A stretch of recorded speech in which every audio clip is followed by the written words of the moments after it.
Perkenalkan, nama saya Muhammad Syarul Barak dari Universitas Cokroaminoto Makassar. Sekarang saya berada di Kelurahan Untia, tepatnya di Kampung Nelayan Bahari Nusantara. Di samping kiri saya, Nama saya Pak Hamsa. Kebetulan juga saya di sini selaku Ketua RT dan juga Ketua Kelompok Pengelola Sumber Daya Pesisir. iya, Pak, jadi sebelumnya Pak, minggu lalu kami sudah mengobservasi dan mengidentifikasi di sini apa-apa sumber daya ekonomi perikanannya. Jadi ada beberapa itu ya. Yang pertama pembibitan mangrove ya Pak, ada pembibitan iya, mangrove. Terus yang kedua ada udang. Iya ada, artinya ada udang, ada juga untuk tambak, Ikan bandeng ada juga. bandeng, iya. Pembuatan alat tangkap ya Pak. Iya ada. Yang pertama itu sejak kapan ini kita memulai usaha pembibitan mangrove?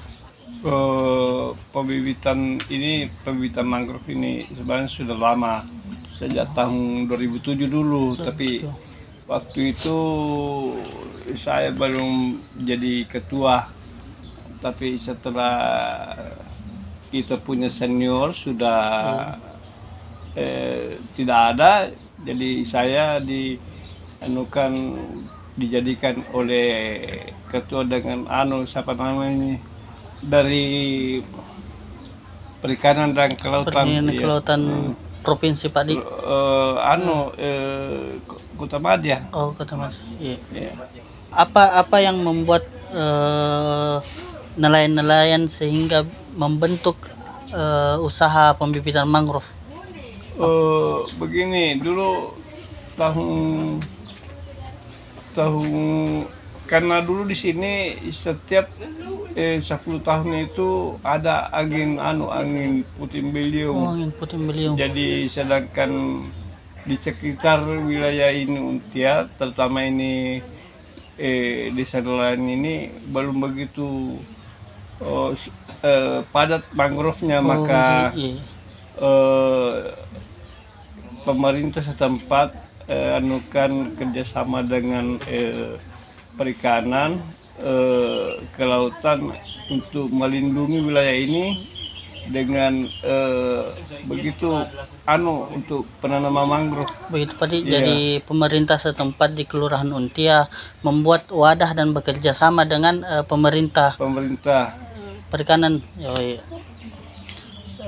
Terus kalau harga jualnya itu Pak, apakah dijual juga di kalau harga jualnya ya biasa kan ada instansi lain umpamanya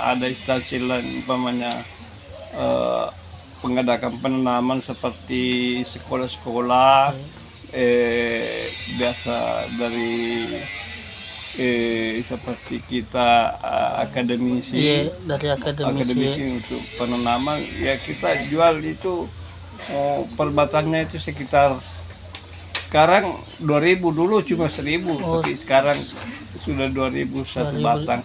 Jadi selain pembibitan mangrove di sini Pak, untuk pengelolaan pemanfaatan pohon mangrove yang sudah ada itu apakah dibuatkan wisata yang lain Pak atau apa? Ya dulu di sini ada namanya wisata mangrove, tapi ya begitu tidak terpelihara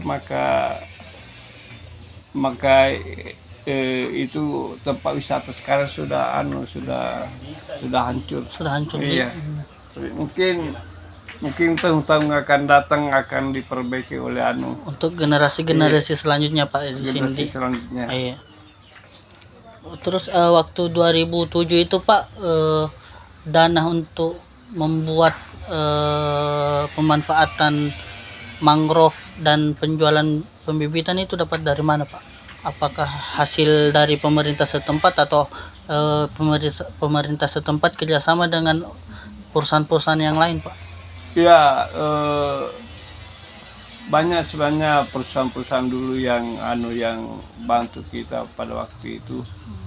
Ada dari BNI, ada juga dari Pertamina melalui apa namanya itu dana Cisara apa itu Eh, ya gitu, dikasih dulu kita bantuan begitu pertamanya. Jadi kita mengadakan pembibitan di bawah pohon mangrove. mangrove Iya. terakhir, bisa Ki jelaskan nih proses dari awal pembibitan mangrove itu dapat dari mana, terus sampai dengan penjualan bibit mangrove, apakah untuk penjualan bibit mangrove itu sudah ada wadah sosial medianya Pak atau tidak? Awal prosesnya ini mangrove bagaimana? Oh, awal prosesnya itu sekarang artinya kita mengadakan pembibitan karena pada waktu itu pada tahun-tahun sebelumnya itu artinya kita masih beli bibit dari luar. Kita biasa beli bibit dari apa Takalar. Oh, Takalar. Iya, pernah juga biasa beli bibit dari Sinjai awal-awalnya itu. Jadi makanya pemerintah setempat menyuruh kita untuk mengadakan pembibitan sendiri karena kita juga punya pohon mangrove. Mangrove, iya. Kita punya pohon mangrove sendiri, terutama Resafora. Oh, Isapora ada sini Pak. Iya. Jadi sampai sekarang Pak ini tetap berjalan. Iya, sampai sekarang tetap berjalan ini pembibitan, dan rencana mungkin tanggal 16 nanti adakan penanaman dari Lantamar Auri. Oh, tanggal 16 bulan Mei ini. Bulan Mei. Dari Lantamal Pak di. Ya, dari Lantamar dengan dari Kodam mengadakan penanaman. Kalau yang mengenai sumber daya ekonomi perikanan yang lain di sini Pak, udang, terus ikan bandeng ini diolah jadi apa ini Pak biasanya? Dulu waktunya ada bantuan dari dari IFAD, itu ada pengelolaan pengelolaan produksi umpamanya seperti pengelolaan bandeng tanpa tulang, pengelolaan pengelolaan bandeng asap, iya, otak-otak juga Pak di. iya. Tapi sekarang sudah karena